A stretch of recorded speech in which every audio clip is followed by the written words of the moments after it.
From CBS News, it's The Early Show. First, though, we do want to get to the sex scandal at Hewlett-Packard. Billionaire Larry Ellison now blasting the decision to get rid of the CEO, Mark Hurd.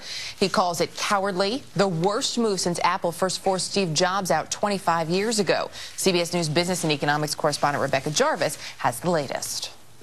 I'm Mark Hurd. I'm CEO of Hewlett-Packard. Mark Hurd took the helm of Hewlett-Packard 5 years ago. Under Hurd's leadership, the Silicon Valley company diversified to become the world's largest maker of personal computers, and the stock price nearly doubled. A visionary, no question about it. A serious kind of no-nonsense guy, a businessman. But last Friday, the married CEO was forced to resign following allegations that he falsified $20,000 in expenses to conceal a relationship with business associate Jody Fisher.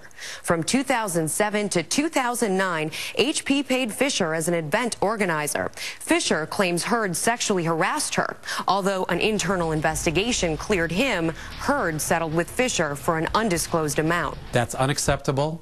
It's bad PR.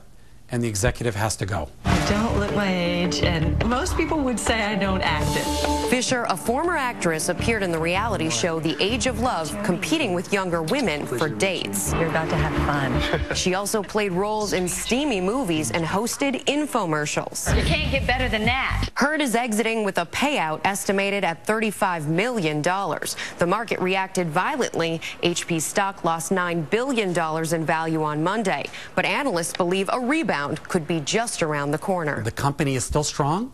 Wall Street's saying the problem now, who's going to replace him?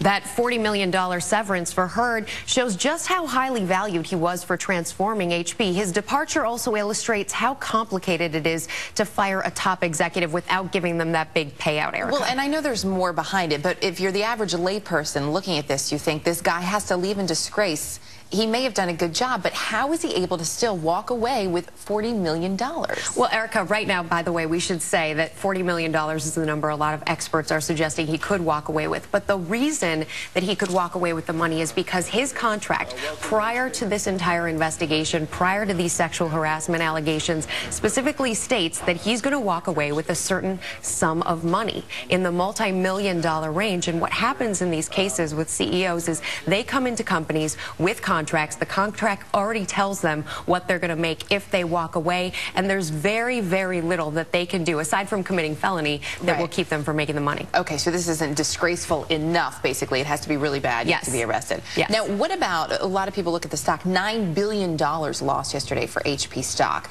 Can that bounce back? A lot of analysts are suggesting that now might be a good time to purchase HP stock because of how battered it's become. A lot of people say it's not just the CEO, it is the company, it's the new improvements and innovations that that company will do down the line, and not just about one individual man. Okay, and we're also going to hear from the Fed today, so I know you'll be monitoring that for us as well. Rebecca, thanks.